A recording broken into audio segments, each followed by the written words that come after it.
I'm Sarah Mitchell. And 8 months ago, my parents threw me out of their Greenwich mansion for dating someone they called beneath our standards. What they didn't know was that David worked nights as a janitor because he was secretly conducting diplomatic research for the European Principality of Valdoria. The look on their faces when his royal motorcade pulled up to their charity gala, complete with security detail and diplomatic flags, still gives me chills. My mother actually dropped her champagne flute on the marble floor of the Westchester Country Club when Prince David stepped out of that limousine, walked past all their snobbish friends, and asked me to dance. Before we jump back in, tell us where you're tuning. And if this story touches you, make sure you're subscribed, because tomorrow I've saved something extra special for you. Growing up in Greenwich, Connecticut, I learned early that appearances meant everything to the Mitchell family. Our estate, Hillcrest Manor, sat majestically on Maple Ridge Drive, where every neighbor competed to display their wealth most elegantly. The circular driveway was always occupied by my father Richard's Mercedes and my mother Victoria's Range Rover, both detailed weekly to maintain their pristine shine. Inside, crystal chandeliers illuminated rooms filled with antique furniture that had been in our family for generations, each piece carefully maintained as a symbol of our old money heritage. My mother Victoria ran one of Connecticut's most successful luxury real estate firms, specializing in estates worth millions. She had built her reputation on understanding exactly what wealthy clients wanted and delivering it flawlessly. Her office walls displayed photos of her shaking hands with celebrities, politicians, and business moguls who had purchased properties through her firm. Every morning she dressed in designer suits that cost more than most people's monthly rent, her auburn hair styled perfectly, her makeup applied with precision that would make a fashion photographer proud. Richard, my father, worked as a senior investment banker in Manhattan, commuting daily in his chauffeur-driven sedan while he conducted business calls and reviewed portfolios worth hundreds of millions. His corner office on the 40th floor overlooked Central Park, and he took pride in managing the financial affairs of some of New York's most influential families. During dinner conversations, he would casually mention lunch meetings with hedge fund managers or evening galas, where he'd rubbed shoulders with Fortune 500. My sister Jessica had followed perfectly in their footsteps, graduating summa cum laude from Yale Law School,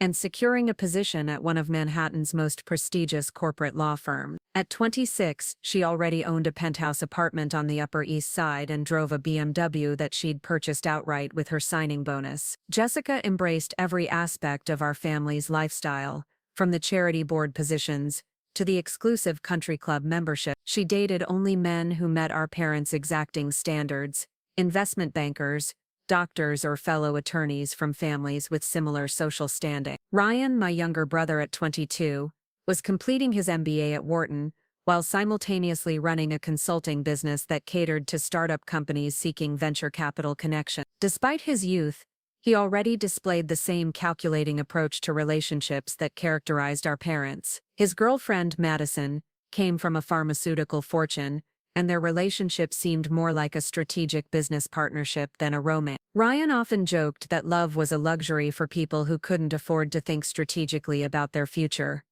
I was the anomaly in this carefully orchestrated family dynamic. While my siblings pursued careers that would enhance our family's status and wealth, I had chosen to study psychology at the University of Connecticut, much to my parents' bewilderment. They couldn't understand why I would want to spend my time understanding human behavior when I could be learning to manipulate markets or negotiate million-dollar deals. After graduation, instead of pursuing a lucrative private practice in Greenwich, I had taken a position at the Riverside Community Center in Stanford, working with underprivileged children and families. The community center was a world away from the polished elegance of Greenwich. The building itself was modest, with worn carpeting and fluorescent lighting that flickered occasionally. The children I worked with came from families struggling to make ends meet, single mothers working multiple jobs, fathers who had lost employment due to factory closures, immigrants trying to navigate a new country while preserving their cultural identity. My office was small and cramped,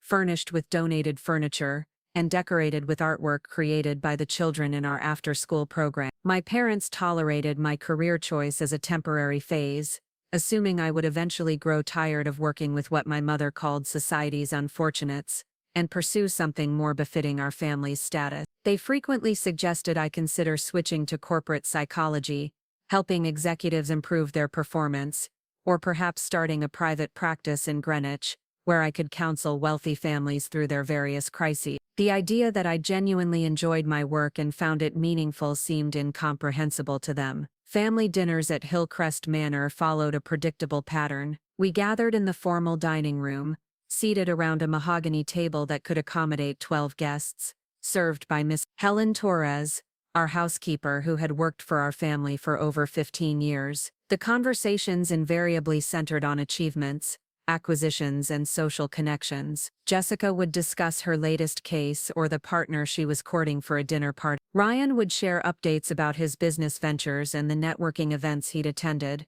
My parents would exchange stories about their clients, their investments, their charitable board meetings. When the conversation turned to me, the atmosphere would shift subtly. My mother would ask polite questions about my work, but her tone suggested she was humoring a child's temporary fascination with an inappropriate hobby. My father would occasionally suggest business opportunities, ways I could leverage my psychology background in more profitable direction. They never asked about the children I worked with, the families I helped, or the satisfaction I derived from making a genuine difference in people's lives. The pressure to conform intensified as I approached my 24th birthday. My parents began hosting dinner parties specifically designed to introduce me to eligible bachelors from appropriate families. These young men were invariably successful, well-educated, and utterly predictable. They spoke about their careers with practiced confidence, discussed their investment portfolios with casual expertise,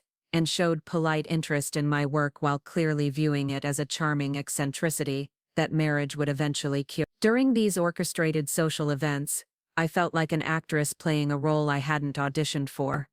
I would smile politely, engage in surface-level conversations about topics that bored me, and deflect questions about my future plans with vague responses that wouldn't alarm my parents or their carefully selected guests. The young men they introduced me to were perfectly pleasant, but they shared my family's values and priorities, seeing relationships as strategic alliances rather than emotional connection. It was during this period of increasing family pressure that I met David Chen at the Riverside Community Center. He had applied for a part-time maintenance position, explaining during his interview that he needed flexible hours because he was also taking night classes at the local community college. His resume showed a pattern of odd jobs and temporary employment, exactly the kind of unstable work history that would horrify my parents. He was soft-spoken and polite, with calloused hands that suggested physical labor and an accent that indicated English was not his first language. David's appearance was unremarkable by Greenwich standards. He dressed in simple clothes that looked like they came from discount stores, drove an old Honda Civic that had seen better days, and carried his lunch in a brown paper bag rather than purchasing meals from the center's cafeteria. He kept to himself during breaks, often reading paperback books, or working on what appeared to be homework assignments. Other staff members knew little about his background beyond the basic information he'd provided during his application process. What struck me immediately about David was his genuine warmth when interacting with the children at the center. He had a natural ability to connect with kids who were often suspicious of adults, speaking to them with respect and kindness that seemed completely authentic. During his breaks, he would sometimes help children with their homework, displaying a breadth of knowledge that seemed inconsistent with his job application. When 8-year-old Maria struggled with her math homework, David would patiently explain concepts using examples that made sense to her. When teenage Marcus complained about feeling stupid in his English class,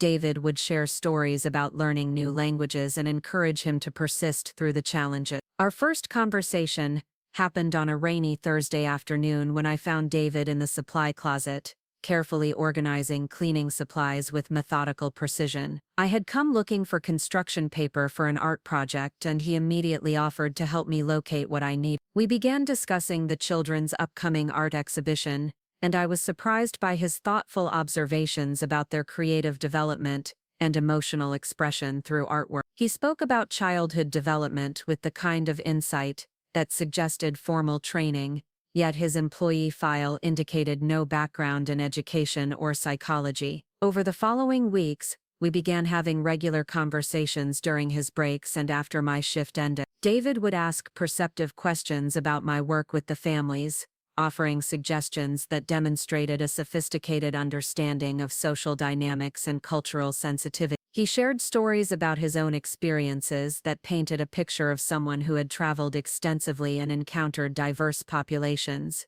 Though he remained vague about the specific circumstances of these experiences, I found myself looking forward to these conversations with an anticipation that surprised me. David listened to my ideas about community development and family intervention with genuine interest, offering perspectives that challenged my thinking and expanded my understanding. Unlike the young men my parents introduced me to, who seemed to view my work as a temporary distraction, David treated my career as meaningful and important. He asked follow-up questions, remembered details from previous conversations, and shared relevant experiences that enriched our discussion. The attraction I felt toward David developed gradually, built on intellectual compatibility and emotional connection rather than the superficial charm that characterized my previous relationship. He possessed a quiet confidence that didn't need to announce itself through expensive possessions or name-dropping. His humor was subtle and kind, never mocking or cruel. When he smiled, which happened frequently during our conversations,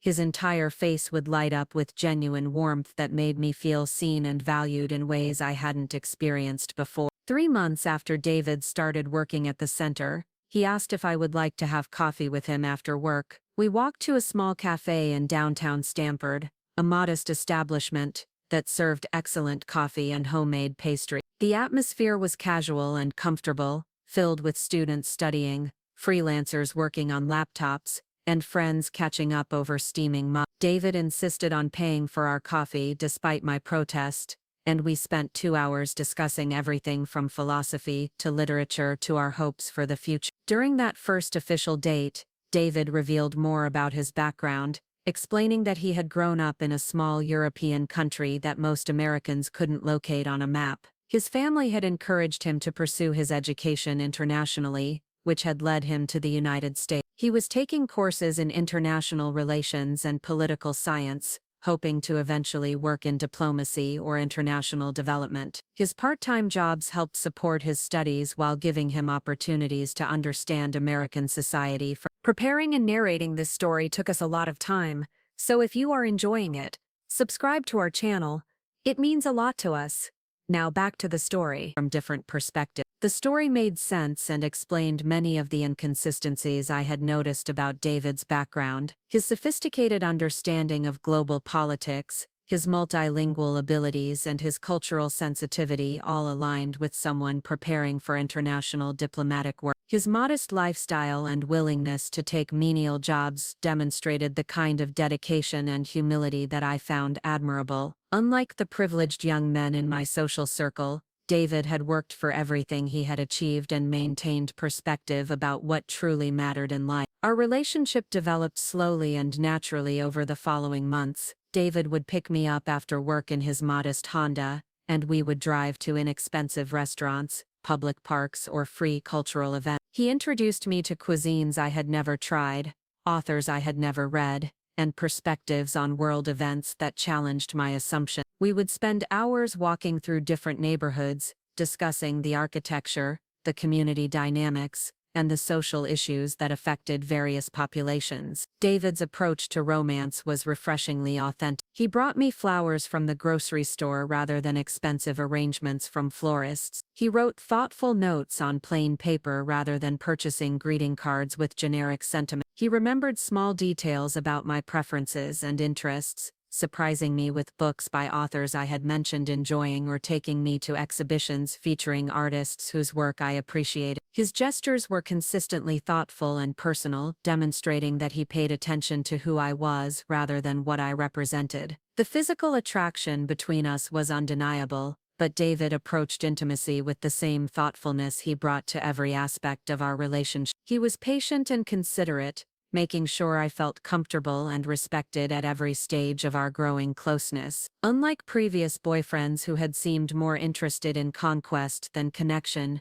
David prioritized my emotional well-being and comfort above his own desire. Our physical relationship developed as a natural extension of our emotional bond, passionate but never pressured. By our 6-month anniversary, I knew I was deeply in love with David. He had become not just my romantic partner but my closest friend, the person I most wanted to share experiences with and confide in about my hopes and fears. He supported my career ambitions while challenging me to think more broadly about how I could make a difference in the world. He listened to my frustrations about my family's expectations with empathy while encouraging me to find ways to bridge the gap between my values and theirs. The only shadow over our relationship was my family's complete ignorance of David's existence. I had not intentionally set out to hide our relationship, but I knew instinctively that introducing David to my parents would create immediate conflict. Everything about him, from his job to his car to his clothing,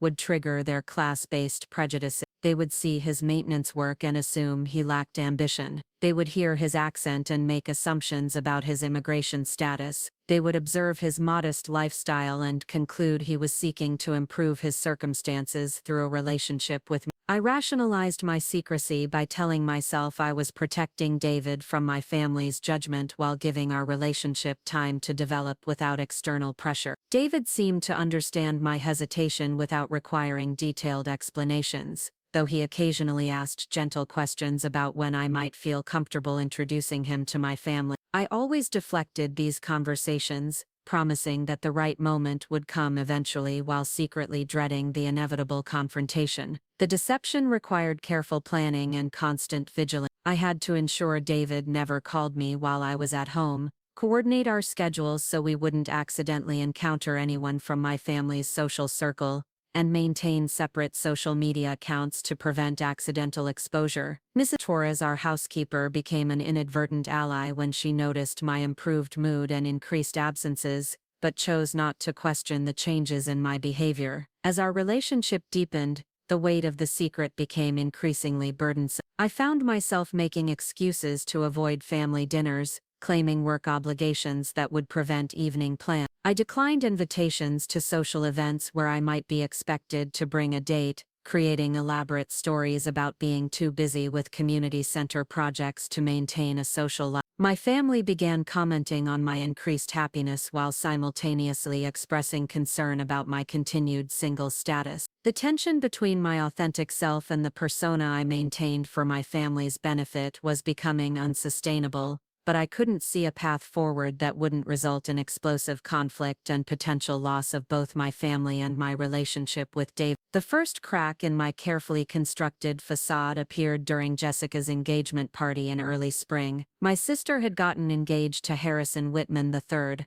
a corporate attorney whose family owned a chain of luxury hotels throughout New England. The celebration was held at the Westchester Country Club, with 200 of Greenwich's most prominent families in attendance. Crystal glasses clinked against fine china as guests celebrated what my mother called a perfect union of compatible families. I wore a navy Chanel dress that my mother had selected, paired with pearl earrings that had belonged to my grandmother. The costume felt increasingly foreign on my body as I moved through conversations about vacation homes in the Hamptons and winter ski trips to Aspen. Every interaction reminded me how disconnected I had become from this world of inherited privilege and manufactured sophistication. "Sarah, darling," called Margaret Ashford, one of my mother's closest friends and the wife of a prominent hedge fund manager. "Your mother tells me you're still working at that community center in Stanford.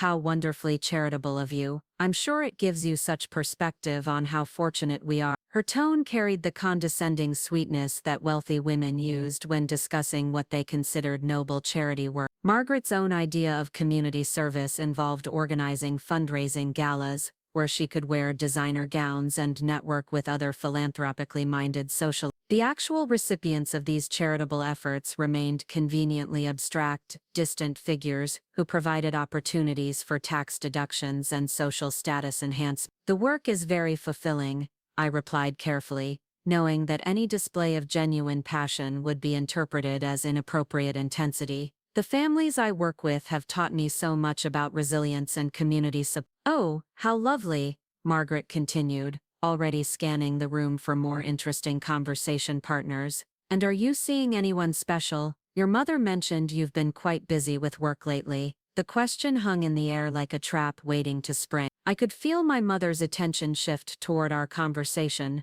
her radar finely tuned to detect any deviation from approved social scripts. The honest answer would shatter the elegant atmosphere of the party and create exactly the kind of scene that my family spent enormous energy avoiding. "I'm focusing on my career right now," I said, delivering the response I had rehearsed for such moments. "There's so much important work to be done at the center, and I want to make sure I'm giving it my full attention." Margaret's expression shifted to practiced sympathy, the look wealthy women reserved for discussing life's various disappointments. "Of course, dear, but don't wait too long. The best men get snapped up quickly, and at your age, well, you don't want to be too particular." The conversation continued in this vein for several more minutes, with Margaret offering unsolicited advice about maintaining appropriate social connections while pursuing meaningful work. She recommended several eligible bachelors from good families who might be willing to tolerate a wife with unconventional interests, provided I eventually outgrew my fascination with social work. Later that evening, as guests migrated to the club's terrace for after-dinner drinks, my mother cornered me near the ornate fountain that served as the terrace's centerpiece. Victoria's expression carried the calculated intensity she usually reserved for closing difficult real estate negotiations. "Sarah, we need to discuss your social life," she began without preamble. "Jessica's engagement has highlighted some concerning patterns in your behavior. You're 24 years old, well-educated, attractive, and from an excellent family. There's no reason you shouldn't be in a serious relationship by now." The conversation I had been dreading was finally beginning, and I felt my carefully maintained composure start to crack under the pressure. My mother's approach to problem-solving was systematic and relentless, the same methodology she used to overcome obstacles in business negotiations. "I've been busy with work," I repeated, hoping to deflect her attention with vague references to professional obligations. "The community center has several new programs launching, and I want to make sure they're successful." Victoria's eyes narrowed slightly, recognizing the evasive maneuver. "Busy with work is not an excuse for neglecting your personal life. Your career at that community center is admirable, but it's not a substitute for building the kind of relationships that will support you throughout your life." She paused to sip her champagne, allowing her words to settle before continuing. "Your father and I have been discussing this situation, and we've decided to take a more active role in your social development." Margaret mentioned that her nephew Bradley just moved back from London after completing his MBA. "He's joined his family's investment firm, and would be an excellent match for you." The mention of another arranged introduction made my stomach clench with familiar dread. Bradley Ashford was probably perfectly pleasant, appropriately educated, and completely wrong for me in every way that mattered. He would treat my work as a charming hobby, expect me to abandon my career after marriage, and view our relationship as a strategic alliance between compatible families. "I don't think I'm ready for that kind of introduction," I said carefully, trying to buy time while avoiding an outright confrontation. "Maybe in a few months, when things settle down at work." My mother's expression shifted to the kind of forced patience she displayed when clients made unreasonable demands. "Sarah, you're not getting any younger, and the pool of appropriate men doesn't improve with time. Bradley is exactly the kind of man who could provide you with the lifestyle you deserve, while supporting your charitable interests in appropriate ways." The phrase charitable interests stung more than my mother probably intended. To her, my work at the community center wasn't a career but a temporary philanthropic phase that would eventually be absorbed into the more important work of being a wealthy man's wife. The families I served, the children I mentored, the programs I developed were all reduced to accessories that might enhance my appeal to prospective husbands. "I'll think about it," I said finally, knowing that this vague promise would provide temporary relief, without committing me to anything specific. My mother smiled with satisfaction, interpreting my response as eventual compliance with her plan. The following week brought increased pressure from multiple directions. Jessica called daily with updates about wedding planning, each conversation peppered with pointed questions about my dating life. She had appointed herself as my unofficial matchmaking coordinator, armed with contacts from her law firm and Harrison's social circle. Ryan joined the campaign during a family dinner, sharing stories about successful couples he knew who had met through family introduction. "You're overthinking this whole romance thing," Ryan announced while cutting into his filet mignon. Love is a luxury for people who can afford to make emotional decisions. Smart people choose partners who complement their goals and enhance their opportunity. His girlfriend Madison nodded approvingly from across the table. Ryan and I are perfectly matched in terms of ambition and family background. It makes everything so much easier when you don't have to explain your priorities or justify your expectations. Their relationship did appear seamlessly efficient, like a business partnership with romantic benefits. They attended the same social events, shared similar career goals, and never seemed to disagree about anything significant. Madison fit effortlessly into our family dynamic, agreeing with my parents' opinions and supporting their values without question. Watching Madison navigate our family's expectations with such apparent ease made me acutely aware of how poorly David would fare in this environment. His gentle nature would be seen as weakness, his thoughtful questions would be interpreted as challenges to authority, his modest background would be viewed as a liability requiring management. The contrast between Madison's smooth integration and David's certain rejection filled me with a growing sense of desperation. The pressure intensified when my mother announced that she had arranged a dinner party for the following Saturday, specifically designed to introduce me to Bradley Ashford. The event would be small and intimate, just our immediate family plus the Ashfords, creating an atmosphere where romance could presumably flourish under careful supervision. "I've planned the perfect menu," Victoria explained during our weekly lunch at the country club. "French cuisine, of course, since Bradley spent 2 years in Paris during his MBA program. He'll be so impressed by your sophistication and cultural awareness." The assumption that I would automatically charm Bradley with my inherited sophistication ignored everything about my actual personality and interest. My mother was essentially arranging a performance where I would play the role of the perfect daughter, designed to appeal to a man I had never met, based on criteria that had nothing to do with compatibility or genuine connection. What if we don't have anything in common? Everything about his appearance would confirm my parents' worst assumptions about his character and prospects. "You look troubled," David observed as he settled into the passenger seat of my car. His ability to read my emotional state had become one of the things I treasured most about our relationship. But tonight it felt like another burden I couldn't bear. "Family pressures," I said vaguely, starting the engine and pulling away from his building. "My mother has been talking about introducing me to someone she thinks would be appropriate." David was quiet for several moments, studying my profile as I navigated through evening traffic. "Appropriate in what way?" he asked finally, his tone carefully neutral. The question forced me to articulate the class-based criteria that my family used to evaluate potential relationships. Someone from the right kind of family with the right kind of education and career prospects. Someone who would fit seamlessly into our social circle without requiring explanations or adjustments. "And you're not interested in meeting this person?" David's voice remained calm, but I could hear the underlying tension. "I'm not interested in the kind of relationship my family wants to arrange," I said carefully, trying to navigate between honesty and the full truth that would reveal how completely our relationship violated every standard my family held dear. We drove in silence to a small restaurant that had become one of our regular places. A family-owned establishment that served excellent food without pretension.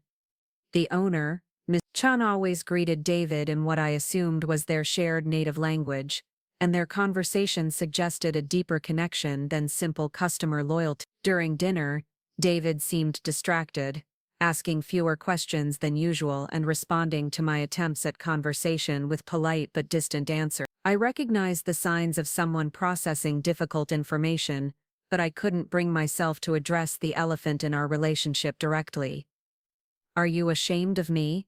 David asked suddenly, his directness catching me completely off guard. The question hung between us like a physical presence, demanding a response that I wasn't prepared to give.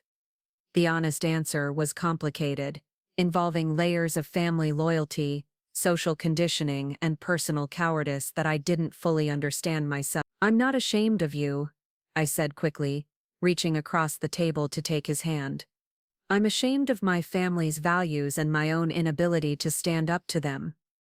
David's expression softened slightly, but the tension remained. 8 months is a long time to keep someone you care about separate from your family," I understand that we come from different backgrounds, but I need to know if you see a future for us that includes honesty about our relationship. The conversation I had been avoiding was finally happening, and I felt completely unprepared to navigate its emotional complexity. David deserved honesty about my family's prejudices and my own fears, but providing that honesty would require admitting how deeply I had been shaped by the same class-based thinking that I claimed to reject. My family judges people based on superficial criteria.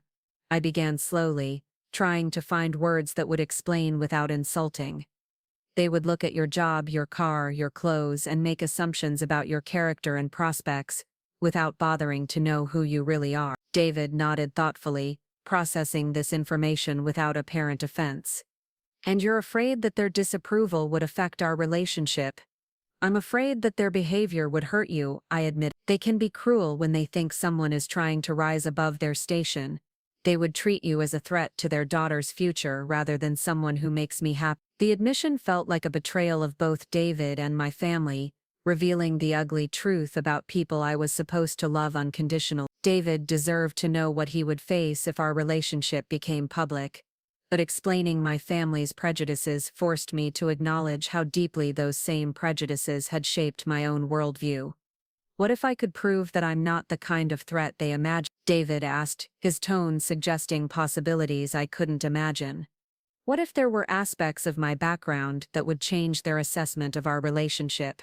The question puzzled me because David had always been straightforward about his circumstance. He worked as a maintenance person, took night classes, and lived modestly while supporting his education. I couldn't imagine what revelation could transform him into someone my family would consider acceptable. I don't think anything could change their minds, I said honestly. Their prejudices are too deep and their standards too rigid. They've already decided what kind of person would be appropriate for me, and that person looks nothing like you. David was quiet for the remainder of our dinner, and I could sense him weighing his options in the same careful way he approached every important decision. His thoughtfulness was one of the qualities I loved most about him, but tonight it felt ominous, as if he were preparing to make a choice that would fundamentally change our relationship. When he walked me to my car after dinner, David took my hands in his and looked directly into my eyes with unusual intensity. I need you to know that I love you exactly as you are, regardless of your family's wealth or social position. But I also need you to decide whether you're willing to fight for our relationship when the time comes. The phrase, "when the time comes," suggested that David was preparing for an inevitable confrontation rather than hoping to avoid one indefinitely. His calm acceptance of the situation contrasted sharply with my own anxiety, as if he possessed information or resources that I couldn't imagine. I love you too, I said, meaning it completely while simultaneously wondering if love would be enough to overcome the obstacles we face. I just need more time to figure out how to handle my family's reaction. David smiled sadly, kissing my forehead with a tenderness that felt like goodbye. Time has a way of making decisions for us when we're not ready to make them ourselves. The following Saturday arrived with unseasonable warmth that my mother interpreted as a positive omen for her matchmaking dinner. She spent the entire day orchestrating preparations with military precision, consulting with our chef about menu timing, arranging flowers throughout the house, and reviewing conversation topics that would showcase my supposed sophistication. Remember to ask Bradley about his time in Paris, Victoria instructed while checking her appearance in the foyer mirror. Men love to discuss their international experiences, and it shows that you're interested in worldly topics. The assumption that I would need coaching to maintain interesting conversation revealed how little my mother understood about my actual capabilities or interests. My work at the community center had taught me to connect with people from vastly different backgrounds, to ask meaningful questions, and to listen with genuine curiosity. The skills my mother was trying to teach me were performance techniques designed to create the illusion of compatibility rather than genuine connection. Bradley Ashford arrived precisely on time, accompanied by his parents in a black Mercedes that my father admired audibly. He was exactly what I had expected: tall, well-groomed, expensively dressed, and possessed of the kind of confident smile that suggested a lifetime of having doors opened by family connections rather than personal effort. During cocktails in our living room, Bradley regaled us with stories from his MBA program, his internship at a London investment bank, and his plans for advancing within his family's firm. He spoke fluently about market trends, regulatory changes, and business opportunities with the easy confidence of someone who had never worried about job security or financial stability. "Sarah works at a community center," my mother announced when the conversation turned to careers, her tone suggesting that this information required careful context. "She's always been interested in helping people, haven't you?" The way she presented my work as if it were a hobby rather than a career made me feel simultaneously invisible and exposed.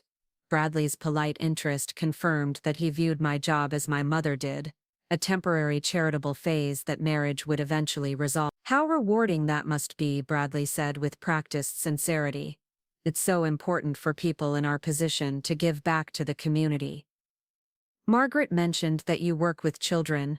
I'm sure that experience will serve you well when you have your own family." The assumption that my work was primarily valuable as preparation for motherhood, rather than meaningful in its own right, revealed everything I needed to know about Bradley's values and expectations. He had reduced my career to a practice session for my eventual role as his wife and the mother of his children. Throughout dinner, I found myself comparing Bradley's polished conversation to David's thoughtful questions and genuine curiosity. Bradley spoke about people and places as acquisitions to be managed rather than experiences to be cherished. His stories focused on business opportunities, networking successes, and strategic advantages rather than personal growth or meaningful connection. When Bradley asked about my interests outside of work, I mentioned my love of reading, particularly contemporary fiction that explored social issues and cultural dynamics. His response revealed that his own reading was limited to business publications and biographies of successful entrepreneurs. The gap between our intellectual interests felt as vast as the differences in our backgrounds.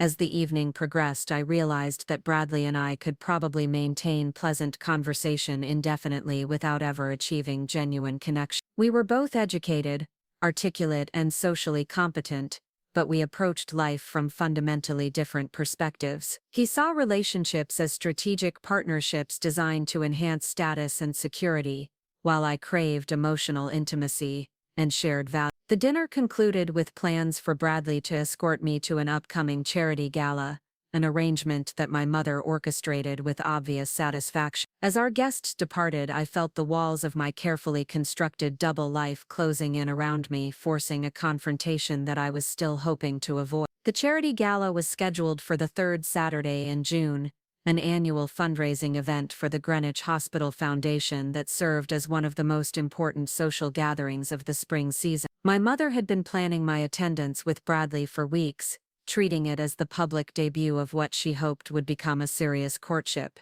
The event would be held at the Westchester Country Club, with over 300 of Connecticut's most prominent families expected to attend. "This is your opportunity to make a real impression," Victoria explained while reviewing the guest list over breakfast. "The Ashfords will be seated at our table, along with the Morgans and the Whitfields. Everyone who matters will have a chance to see you and Bradley together." The phrase "everyone who matters" encapsulated my family's approach to social relationships perfectly. The people who mattered were those with wealth, influence, and connections that could enhance our family's status.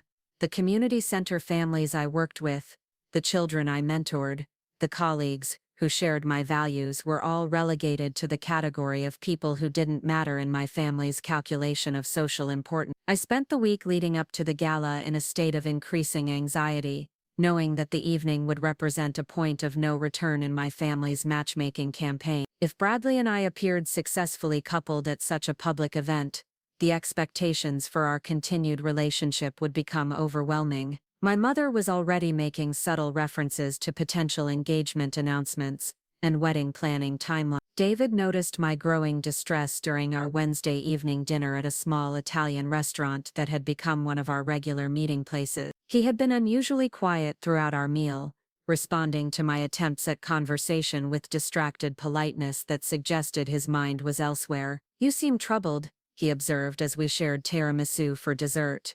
"Is this about the social event you mentioned?" I had told David about the gala in vague terms, describing it as a family obligation that I couldn't avoid without creating significant conflict. I hadn't mentioned Bradley's role as my expected escort or my family's broader matchmaking agenda, but David's perceptive nature had clearly detected that the event represented more than simple social duty. My family has very specific expectations about how I should behave at this kind of gathering, I said carefully, trying to explain without revealing the full extent of my deception. They see these events as opportunities to reinforce social connections and family alliance. David nodded thoughtfully, studying my face with the kind of attention that made me feel simultaneously cherished and exposed. And these expectations conflict with your own values? The question cut directly to the heart of my internal struggle. My family's expectations did conflict with my values, but my continued participation in their social world suggested a level of complicity that I was reluctant to acknowledge. I was essentially living two separate lives, authentic with David and performative with my family, without successfully integrating either approach. I feel like I'm betraying myself every time I attend these functions, I admit, but I also feel like I'm betraying my family if I refuse to participate in traditions that are important to them. David reached across the table to take my hand, his touch providing the kind of comfort that I had come to depend on over our months together. Sometimes the people we love make it impossible to be honest with them about who we really are. That doesn't make the dishonesty less painful for everyone involved. His words carried a weight that suggested personal experience with complicated family dynamics and the price of concealing one's true self. I wondered about David's own family background and the circumstances that had brought him to the United States to work maintenance jobs while pursuing his education. His stories about his homeland were always vague, focusing on cultural details rather than personal specifics. What would you do if your family disapproved of someone you loved?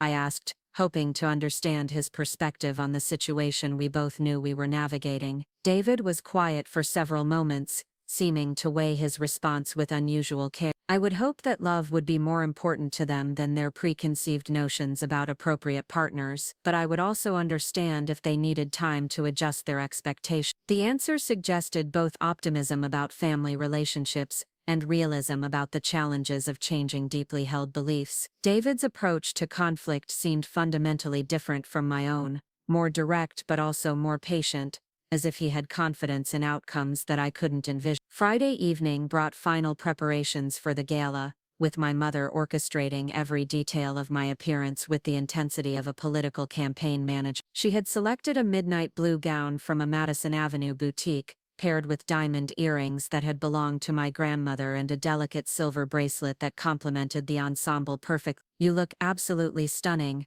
Victoria announced as she surveyed my appearance in my childhood bedroom's full-length mirror. "Bradley won't be able to take his eyes off you." The assumption that Bradley's attention was my primary goal for the evening revealed how completely my mother misunderstood my feelings about this orchestrated romance. I felt like an actress preparing for a role I had never auditioned for, wearing a costume designed to appeal to an audience I didn't respect. Jessica arrived early to help with final preparations, bringing her own stylist and makeup artist to ensure that the Mitchell women would make an appropriately impressive appearance. She had appointed herself as my coaching coordinator for the evening, offering advice about conversation topics and behavioral strategies. "Remember to let Bradley lead the conversation," Jessica instructed while the makeup artist applied subtle enhancements to my already professional appearance. "Men like to feel that they're impressing you with their knowledge and experience. Ask questions that allow him to demonstrate his expertise." The advice assumed that successful romantic interactions required strategic manipulation rather than genuine connection. Jessica's approach to relationships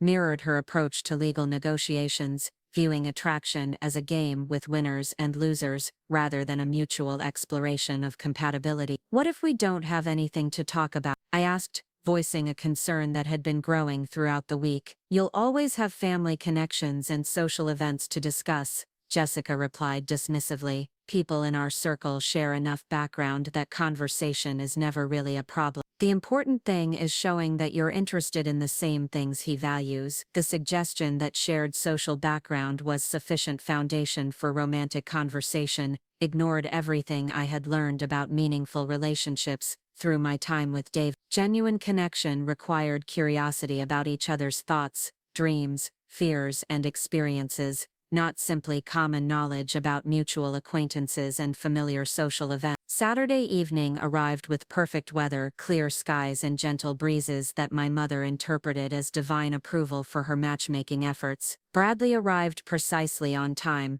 dressed in a perfectly tailored tuxedo that probably cost more than most people's monthly salary. He presented me with a corsage of white orchids that complemented my gown beautifully while managing to feel completely impersonal. "You look magnificent," Bradley said with practiced charm, offering his arm to escort me to his family's Mercedes. "I'm looking forward to introducing you to several colleagues who will be attending tonight." The ride to the country club was filled with Bradley's commentary about the other guests we could expect to encounter, their business connections, and the networking opportunities the evening would provide. He spoke about the gala as a professional event rather than a social gathering, viewing other attendees as potential business contacts rather than friends to enjoy spending time with. The Westchester Country Club had been transformed for the evening into an elegant ballroom with crystal chandeliers, white linen tablecloths, and floral arrangements that probably cost more than the annual budget for the community center's art program. Guests arrived in luxury vehicles,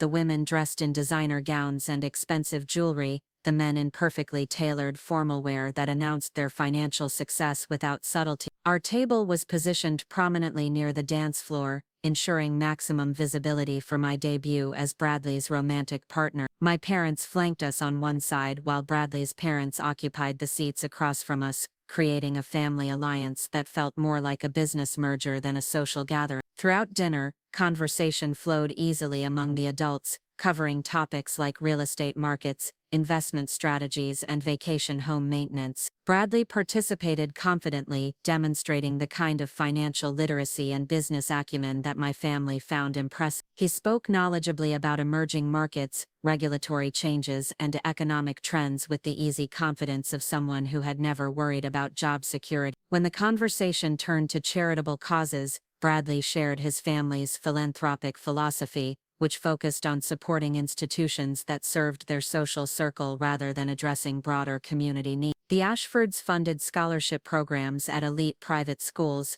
donated to museums that hosted exclusive events for major contributors, and supported political candidates who protected their business interests. "It's so important to invest in organizations that share your values," Margaret Ashford explained while discussing their foundation's grant-making strategy. "We found that supporting institutions within our community creates a positive cycle that benefits everyone in our social circle." The approach to charity work that Margaret described was essentially a closed-loop system designed to reinforce existing privilege rather than address systemic inequality. Their donations supported institutions that served people like themselves, creating tax benefits and social recognition, while avoiding the more challenging work of addressing root causes of social problems. As the evening progressed, I found myself increasingly disconnected from the conversation swirling around our table. Bradley's hand rested possessively on my arm, his attention focused on the business connections he was making, rather than any genuine interest in my thoughts or feelings. My family beamed with satisfaction at what they interpreted as a successful romantic pairing, already making plans for future social events that would showcase our supposed compatibility. The dancing portion of the evening began with a traditional waltz,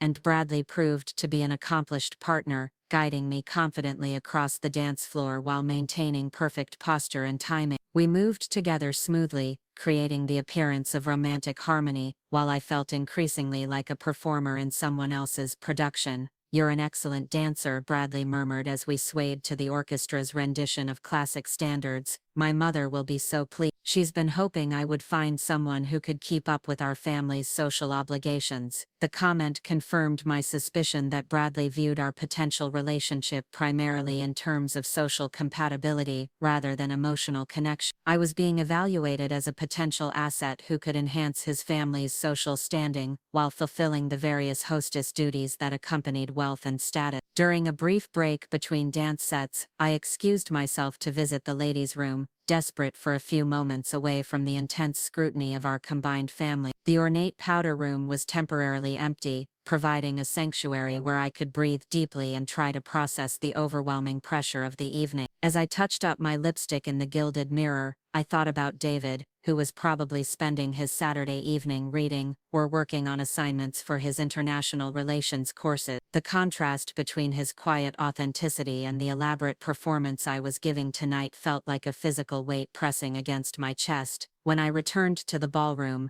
I noticed an unusual commotion near the club's main entrance. Several guests had turned to look toward the foyer, and the orchestra had paused between songs. The maitre d' appeared to be consulting with someone about seating arrangements, gesturing toward tables that were already fully occupied. "I wonder what's causing all the fuss," Jessica commented, craning her neck to see over the crowd of elegantly dressed guests. "Someone important must have arrived unexpectedly." Bradley straightened his bow tie and smoothed his hair, clearly hoping that whatever dignitary had arrived might provide networking opportunities. My father was already scanning the room, trying to identify the source of the disturbance and calculate how it might affect his own social standing. The crowd near the entrance began to part, creating a clear pathway from the foyer to the main ballroom. Two men in dark suits moved purposefully through the space, their bearing and coordination suggesting professional security personnel rather than typical gala attendees. They positioned themselves strategically near pillars that provided clear sightlines across the room, while remaining relatively inconspicuous. "Security detail," my father observed with the keen eye of someone who had attended enough high-profile events to recognize the signs of serious protection. "Whoever just arrived is someone very important indeed." A third man entered the ballroom, and I felt my world tilt sideways as I recognized David Chen walking confidently across the polished marble floor. But this version of David bore little resemblance to the maintenance worker I knew. He wore a perfectly tailored tuxedo that fit his frame with the precision of custom tailoring. His posture carried the kind of natural authority that couldn't be taught or purchased. His hair was styled differently, revealing aristocratic bone structure that had been hidden beneath his usual modest appearance. Behind David walked an older man in military dress uniform, his chest decorated with medals and ribbons that suggested high rank and distinguished service. A woman in an elegant evening gown followed them, her bearing suggesting nobility or diplomatic status. The entire group moved with the kind of coordinated precision that indicated careful advance planning and security protocol. The club's general manager appeared at David's side, clearly flustered but attempting to maintain professional composure. They exchanged brief words before the manager gestured toward our section of the ballroom, indicating available seating near the prominent tables where Greenwich's most influential families were gathered.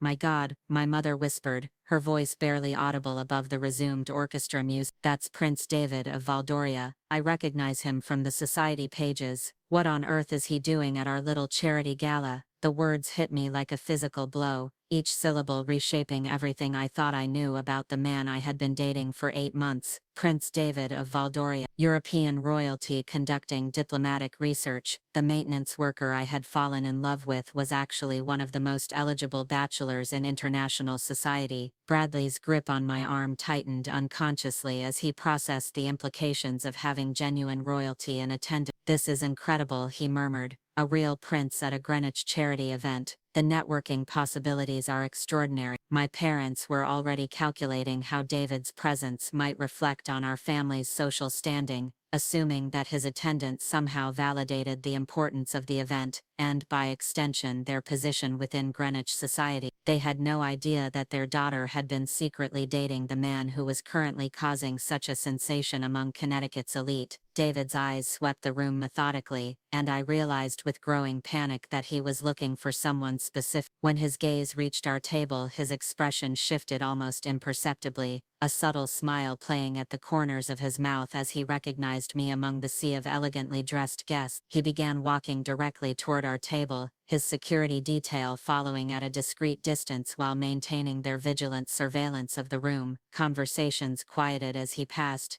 guests turning to watch European royalty navigate the social landscape of their exclusive gathering. "He's coming this way," Jessica hissed under her breath, her voice tight with excitement and nervousness. "Should we stand? What's the protocol for greeting a prince?" My father was already rising from his chair, his years of business training kicking in as he prepared to make the most of this unexpected opportunity for social advancement. My mother smoothed her gown and checked her appearance, clearly hoping to make a favorable impression on genuine nobility. Bradley released my arm and straightened to his full height, assuming the kind of confident posture he used for important business presentation. "This could be the beginning of some very interesting international connections," he murmured, already planning how to leverage this encounter for professional advantage. David stopped directly in front of our table, his presence commanding the attention of everyone in the immediate vicinity. The security detail positions themselves strategically, close enough to respond to any threat but far enough away to allow for normal social interaction. "Good evening," David said, his voice carrying a subtle accent that I now realized was probably his natural speaking pattern rather than the carefully neutral English he used at the community center. "I hope I'm not interrupting your lovely evening."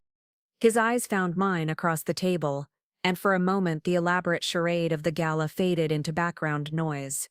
The man I loved was standing 3 feet away from me, transformed by expensive clothing and royal protocol, but still fundamentally the same person who had spent months listening to my dreams and fears with genuine interest and compassion. "Your Highness," my father said, executing a slight bow that he hoped struck the appropriate balance between respect and dignity.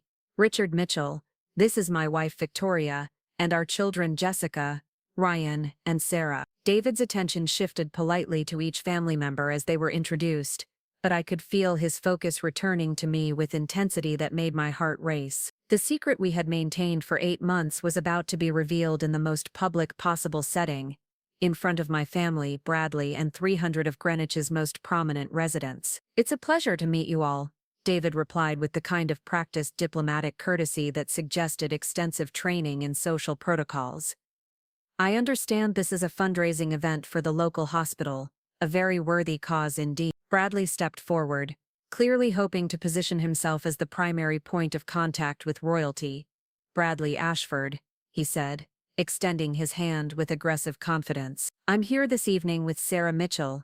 Perhaps you'd like to join our table for a drink." The assumption of intimacy in Bradley's introduction made my stomach clench with anxiety and embarrassment. David's expression remained perfectly composed, but I caught a flicker of something that might have been amusement in his eyes as he processed Bradley's presumptuous claim of romantic territory. "That's very kind of you," David replied smoothly, "but I'm actually here to see someone specific this evening." His gaze returned to me with unmistakable intent, and I felt the weight of every person at our table suddenly focusing on my reaction. The moment I had been dreading for months was finally arriving, and there was no way to avoid the explosion that would follow David's next words. "I'm here to see Sarah," David said, his voice carrying across the suddenly silent space around our table with crystalline clarity. "We've been dating for 8 months, and I thought it was time I met her family properly." The words detonated like a bomb in the elegant atmosphere of the charity gala. My mother's champagne glass slipped from her nerveless fingers,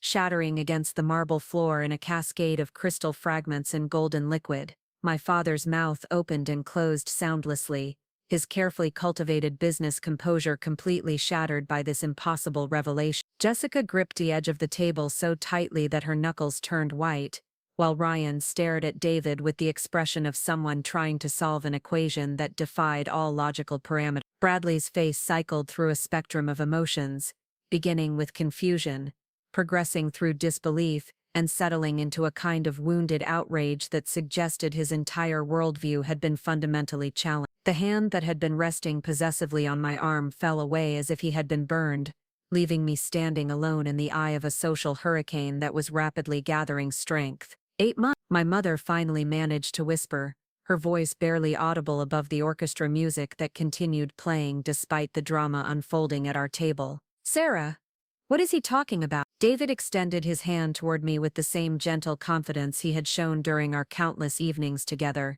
his expression warm and encouraging despite the chaos erupting around us. "Would you like to dance?" he asked, as if we were the only 2 people in the room rather than the center of attention for 300 of Connecticut's most influential residents. The simple question offered me a choice that would define the rest of my life. I could reject David's hand, deny our relationship, and attempt to salvage the evening by returning to my role as Bradley's appropriate romantic partner, or I could accept his invitation, publicly acknowledge our love, and face whatever consequences followed from my family's inevitable fury and social humiliation. Without hesitation, I placed my hand in David's, feeling the familiar comfort of his touch even as everything else in my world shifted into chaos. "I would love to dance," I said, my voice stronger than I had expected despite the trembling in my leg. David led me onto the dance floor with the kind of natural grace that I now realized came from years of formal training rather than natural talent. As we moved into position for a waltz, I became acutely aware that every guest in the ballroom was watching our interaction with fascination and speculation. The orchestra seemed to sense the dramatic significance of the moment, their playing becoming more nuanced and emotionally resonant. "How long have you known?" I asked quietly, as we began to move together across the polished floor, our bodies finding the same rhythm that had characterized our entire relationship. "Known what?" David replied with a slight smile, guiding me through a complex turn with effortless precision. "That you were ashamed of dating a maintenance worker, or that your family would never accept someone they considered beneath their social standards." The gentle teasing in his voice carried no malice, but the accuracy of his observation made me flush with embarrassment. "I was never ashamed of you," I protested, though even as I spoke the words I recognized their inadequacy. "I was protecting you from their judgment. And I was protecting you from the complications of dating European royalty," David replied, his tone becoming more serious. "It seemed easier to let you fall in love with David the maintenance worker rather than Prince David of Valdoria with all the political and social obligations that come with that title." As we danced, I began to understand the elaborate deception that David had maintained throughout our relationship. His modest apartment, his old car, his careful management of finances, his part-time work schedule that allowed flexibility for night classes, all of it had been a carefully constructed cover story that allowed him to experience normal life and genuine relationship. "The diplomatic research you mentioned?" I asked, beginning to piece together the truth about his presence in Connecticut. "Completely accurate," David confirmed, spinning me gracefully before drawing me back into his arms. "Valdoria is exploring economic partnerships with American companies, and I've been studying your business culture and social dynamics firsthand. Working at the community center provided insights into American values and community structures that no amount of formal briefings could have supplied." The revelation that our entire relationship had begun because of David's undercover research should have felt like betrayal, but instead it explained so many of the inconsistencies I had noticed about his background. His sophisticated understanding of international politics, his cultural sensitivity, his ability to navigate complex social situations all made perfect sense when viewed through the lens of royal diplomatic training. "Your security detail," I observed, noticing the two men in dark suits who had positioned themselves strategically around the dance floor. "How did they allow you to maintain this deception for so long?" David's expression grew more serious as he considered how to explain the complexities of royal security protocols. "Captain Sullivan and his team have been monitoring my activities from a distance, ensuring my safety while allowing me the freedom to conduct my research authentically. They've been staying at a hotel in Stanford, close enough to respond quickly if needed, but far enough away to maintain my cover." The logistics of maintaining such an elaborate deception while ensuring the safety of European royalty must have been extraordinarily complex, requiring coordination between multiple government agencies and diplomatic offices. The fact that David had been willing to accept such restrictions in order to experience genuine relationships spoke to a level of personal sacrifice that I was only beginning to appreciate. "And Mrs. Chen at the restaurant?" I asked, remembering the elderly woman who always greeted David in what I had assumed was their shared native language.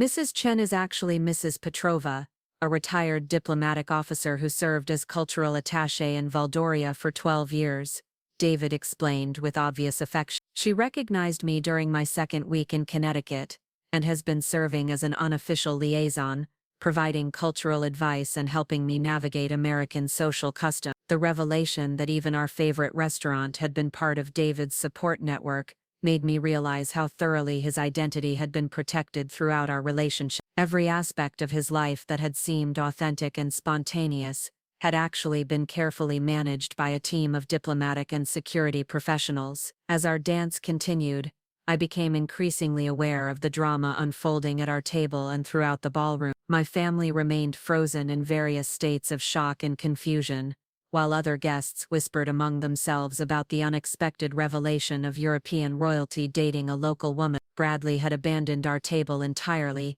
retreating to rejoin his parents and presumably process the complete destruction of his romantic expectation. "They're going to be furious," I said, glancing toward my family's table, where animated conversations were clearly taking place despite their attempts to maintain social composure. "They're going to be confused," David corrected gently. "Everything they thought they knew about appropriate relationships and social hierarchies has just been challenged. Give them time to adjust their understanding." His optimism about my family's capacity for growth seemed naive given their demonstrated commitment to class-based prejudices, but I realized that David's royal background had probably provided him with extensive experience managing difficult family dynamics and social expectations. The waltz concluded to polite applause from the other guests, many of whom were clearly fascinated by the romantic drama they had witnessed. David offered his arm to escort me back to our table, where my family waited with expressions ranging from bewilderment to barely controlled anger. "Your Highness," my father began, his voice carefully modulated to convey respect while demanding explanation, "I think there may be some confusion about my daughter's relationship status this evening." David's response demonstrated the diplomatic skills that years of royal training had presumably developed. "No confusion at all, Mr. Mitchell. Sarah and I have been dating for 8 months, during which time I've come to know her as one of the most compassionate and intelligent women I've ever encountered. Her work at the community center has been particularly inspiring." The casual mention of my community center work, delivered with obvious pride and admiration, created a moment of cognitive dissonance for my parents. Throughout my relationship with David, they had dismissed my career as inappropriate charity work that detracted from more important social obligations. Hearing European royalty describe my job as inspiring forced them to reconsider their assessment of its value. "But you work as a maintenance person," Jessica interjected, her legal training compelling her to challenge what seemed like contradictory evidence. "Sarah told us about her colleague, who takes night classes." "Completely accurate," David replied with patient good humor. "I've been working part-time at the Riverside Community Center, while conducting research for the Valdorian Ministry of Economic Development." The position provided valuable insights into American community structures and social service. My mother had recovered enough composure to attempt damage control,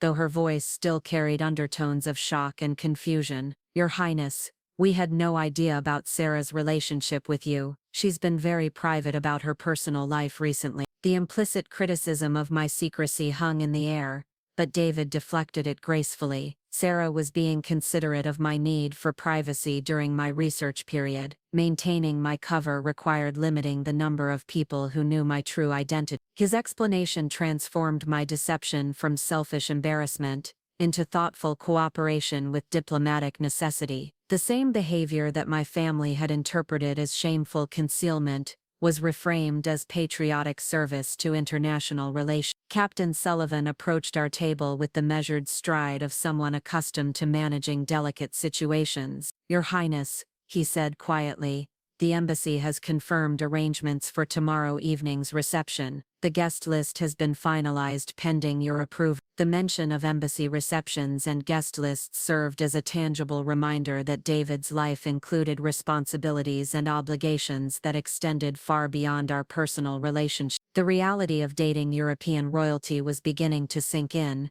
bringing with it implications that I hadn't fully considered during our months together. "Captain, I'd like you to meet the Mitchell family," David said, introducing the security officer with obvious respect. "James Sullivan has been coordinating my protection detail throughout my stay in Connecticut." Captain Sullivan acknowledged the introductions with professional courtesy, his bearing suggesting military background and extensive experience with diplomatic security. "It's a pleasure to meet you," he said to my parents. "His Highness has spoken of Sarah's work at the community center with great admiration." The validation from David's security chief provided additional confirmation that their relationship was genuine rather than a diplomatic convenience. My parents were clearly struggling to process the multiple layers of revelation, while maintaining appropriate social composure in such a public setting. "Perhaps we could continue this conversation somewhere more private," my father suggested, recognizing that the charity gala was not the ideal venue for processing such complex family revelations. David nodded approvingly. I would welcome the opportunity to speak with you more extensively about my intentions regarding Sarah. Would tomorrow evening be convenient? I'm hosting a reception at the Valdorian Embassy in New York, and I would be honored if your family would attend as my guest. The invitation to an embassy reception represented the kind of social opportunity that my parents had spent their entire lives working to achieve. Access to diplomatic events and international social circles was the ultimate validation of their social climbing efforts, yet it was being offered as a result of the relationship they had been actively trying to prevent. We would be delighted to attend, my mother replied, her social training overriding her personal confusion, as she accepted what was essentially a royal command performance. The evening concluded with arrangements for tomorrow's embassy reception, exchange of contact information between Captain Sullivan and my father, and barely concealed excitement from other gala guests who recognized that they had witnessed something extraordinary. My family's complete reversal from disapproval to eager acceptance happened so quickly that it left me feeling emotionally whiplashed. Bradley approached our table as guests began departing, his expression suggesting that he had spent considerable time processing the evening's revelation. Sarah, he said with forced civility, I hope you'll be very happy together. His gracious concession speech contained undertones of wounded pride and lost opportunity, but he managed to maintain the kind of dignified composure that his family's social training had presumably developed. The contrast between his bitter disappointment and David's confident warmth made me grateful that my deception had prevented a deeper relationship from developing. During the drive home, my family's conversation focused primarily on logistics for tomorrow evening's embassy reception and speculation about the social implications of my relationship with European royalty. The same parents who had been pressuring me to date Bradley Ashford were now calculating how my romance with Prince David could enhance their own social standing. This changes everything, Jessica observed from the passenger seat, her legal mind already analyzing the potential ramifications. Dating royalty opens doors that we never could have imagined accessing. The immediate shift from disapproval to strategic advantage felt both predictable and disappointing. My family's values hadn't changed, they had simply recalibrated their assessment of David's worth based on new information about his social status, rather than recognition of his personal qualities. That night, I lay awake processing the emotional complexity of the evening's revelation. The man I had fallen in love with over 8 months remained fundamentally the same person, but the context of our relationship had shifted dramatically. David's kindness, intelligence and integrity were unchanged, but his royal status introduced complications and opportunities that I was only beginning to understand. The following evening's embassy reception provided an opportunity for my family to experience David's world firsthand. The Valdorian Embassy occupied a magnificent townhouse on Manhattan's Upper East Side,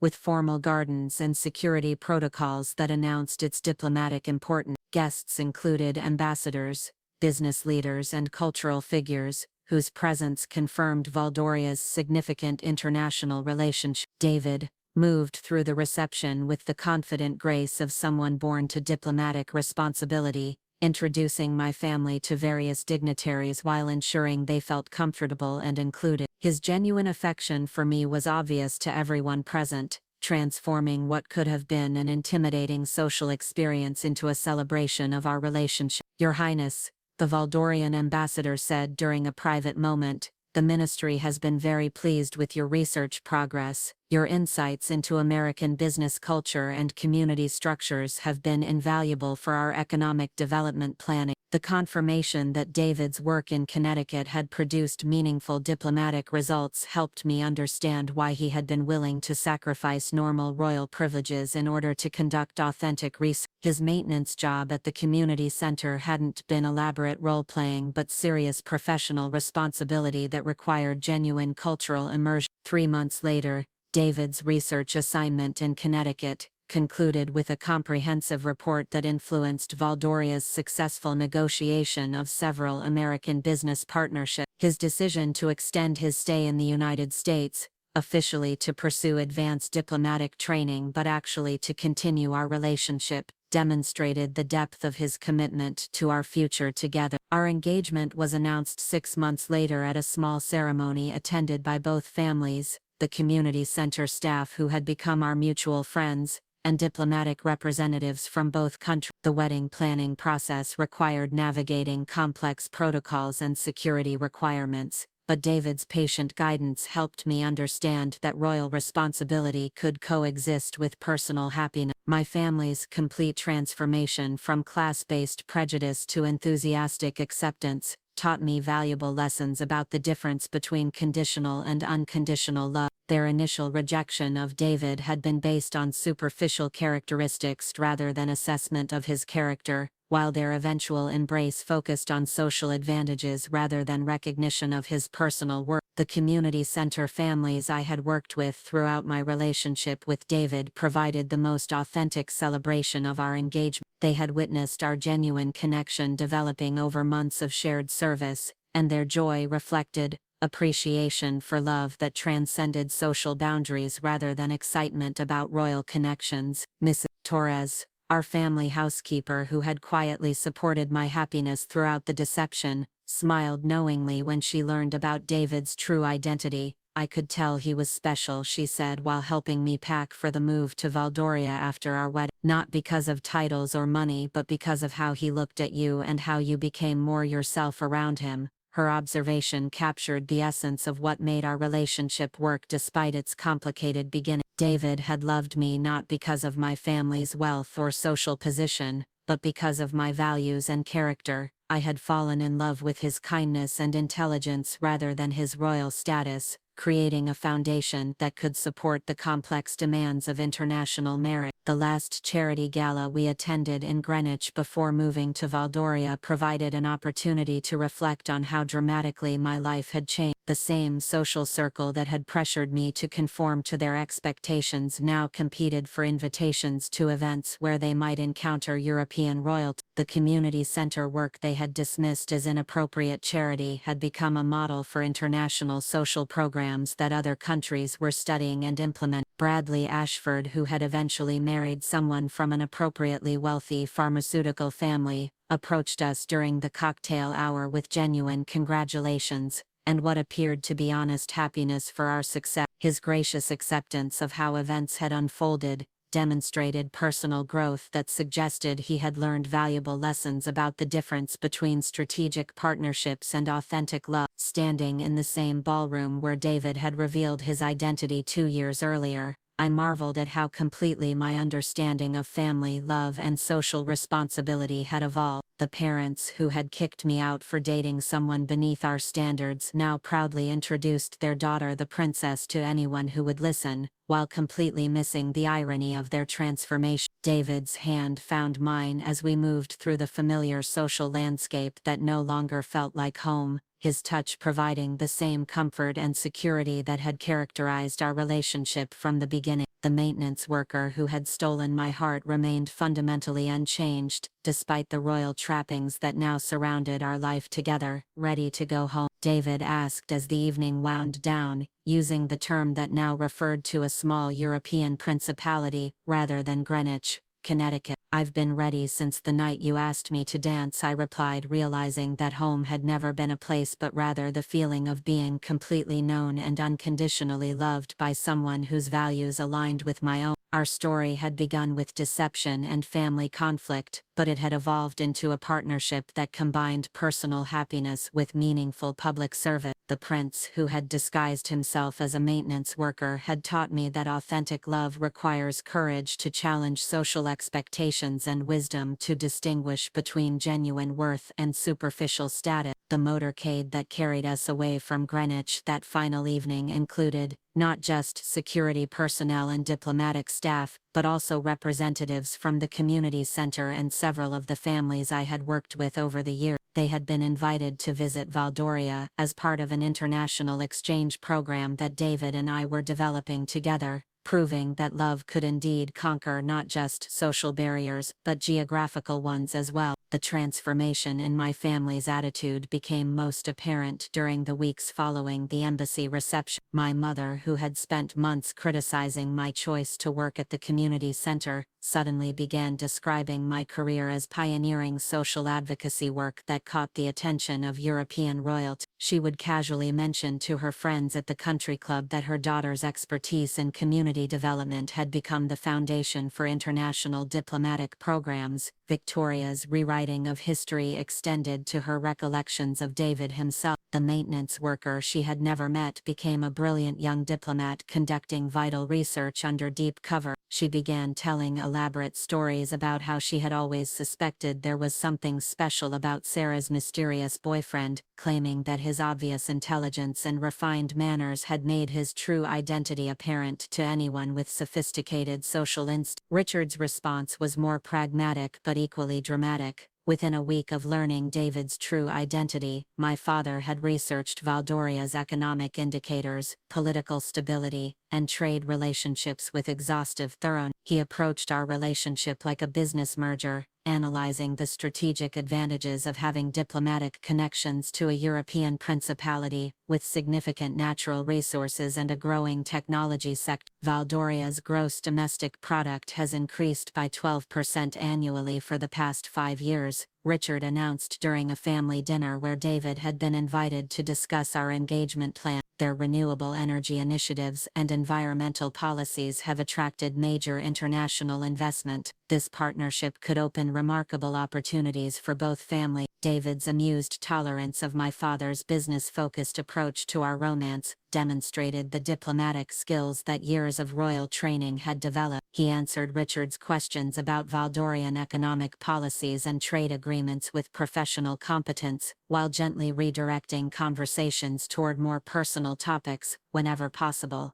Mr. Mitchell, David said during one particularly intense discussion about import regulations, I appreciate your interest in my country's development, but I hope you understand that my primary focus is making Sarah happy rather than advancing business relationships. The comment served as a gentle reminder that our engagement was based on love rather than strategic alliance, though Richard continued to view the romantic and economic aspects of the situation as complementary rather than separate concerns. His excitement about potential business opportunities sometimes overshadowed his recognition that his daughter's happiness was the most important consideration. Jessica's adjustment to David's royal status reflected her legal training and competitive nature. She began researching international law, diplomatic protocols and royal succession rules with the same intensity she brought to complex litigation cases. Her questions during family gatherings often sounded like depositions, probing for details about Valdorian government structure and David's position within the royal hierarchy. What exactly are the constitutional limits on royal authority in Valdoria? Jessica asked during one memorable dinner conversation. Are there legislative bodies that provide oversight of royal decisions? How are succession disputes resolved if they arise? David's patient responses to Jessica's interrogations revealed both his thorough understanding of his country's political system and his ability to explain complex governmental structures in terms that non-experts could understand. His willingness to engage seriously with her questions gradually earned Jessica's respect, though she continued to approach our relationship with the analytical skepticism that characterized her professional work. Ryan's reaction proved most surprising, as his typically calculating approach to relationships gave way to genuine enthusiasm for David's character rather than his status. During their first extended conversation, they discovered shared interests in environmental policy and sustainable development that transcended the social dynamics that usually dominated our family interaction.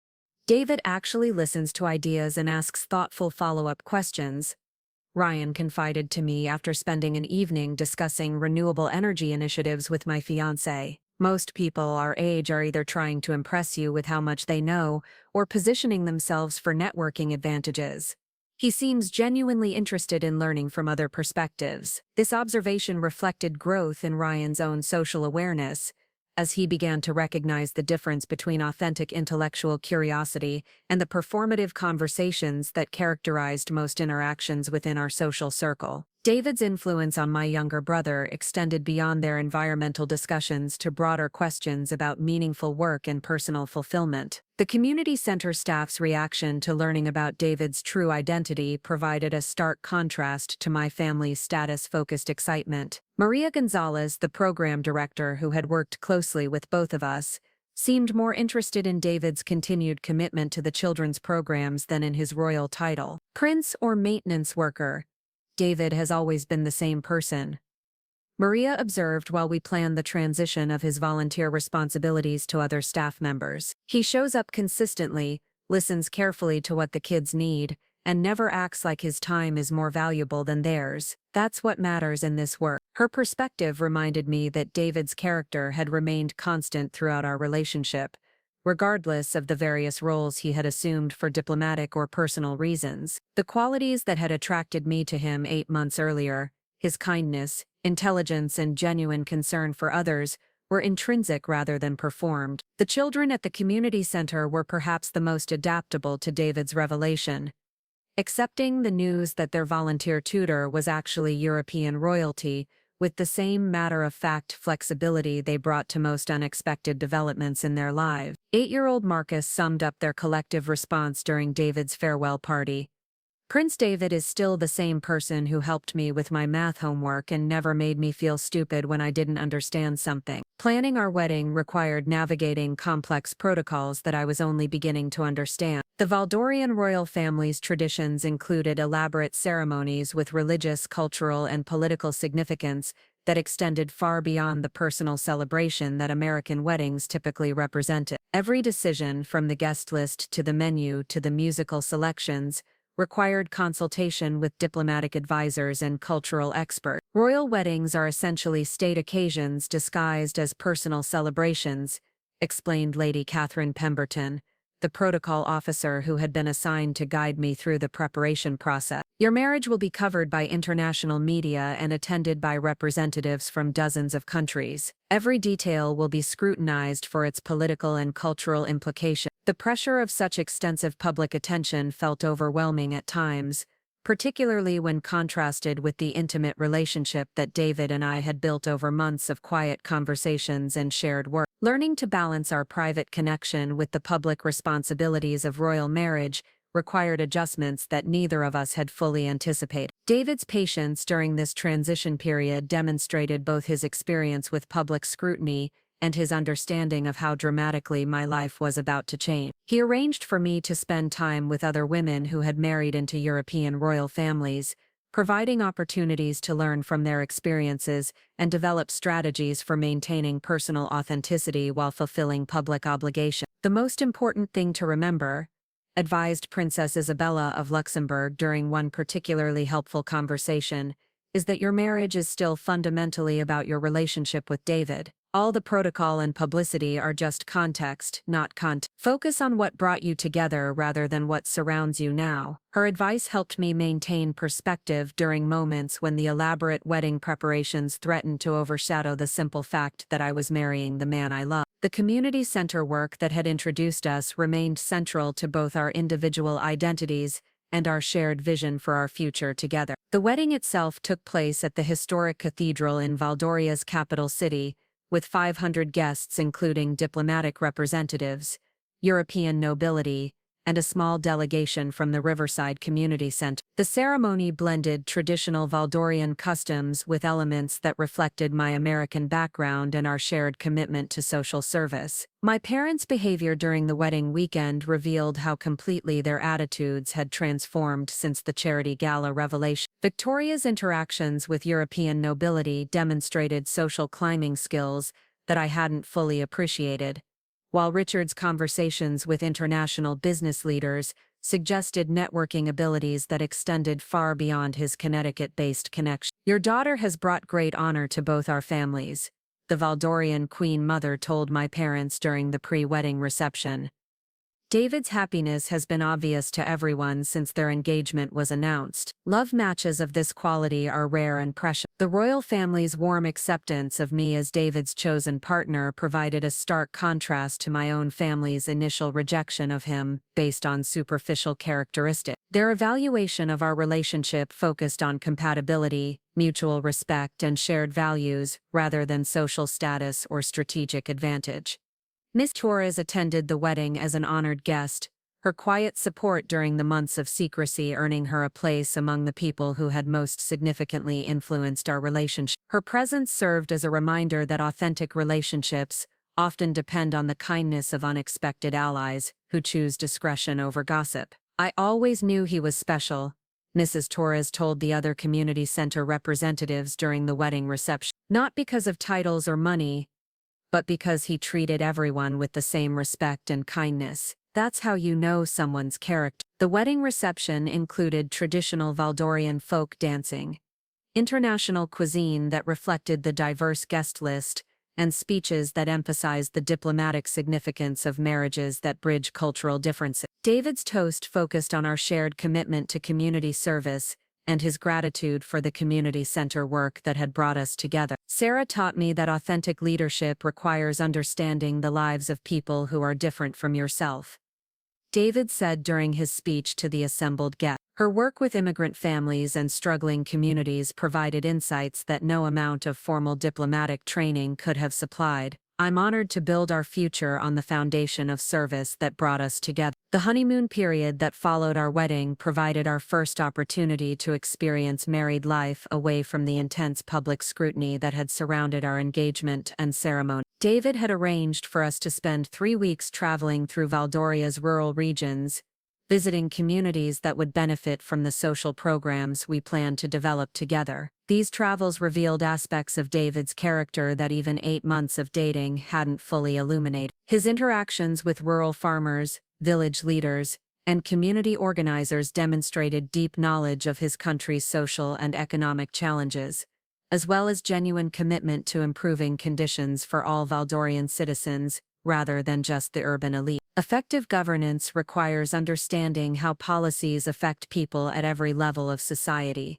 David explained while we toured a rural school that needed infrastructure improvement. "My time in Connecticut taught me valuable lessons about community-based solutions that we can adapt for Valdorian circumstances. Our collaboration on these rural development projects established patterns for our married life that balanced royal obligations with meaningful social work." The community center experience that had initially brought us together became the model for programs that we would eventually implement throughout Valdoria and share with other countries through international development partnerships. 6 months after our wedding, we received unexpected news that my mother was planning to establish a charitable foundation focused on international educational exchange programs. Her motivation seemed to combine genuine interest in social causes with the networking opportunities that philanthropic work provided among international social circles. "Victoria's transformation has been remarkable," David observed after reading the foundation's mission statement. "People are capable of more growth than we sometimes expect,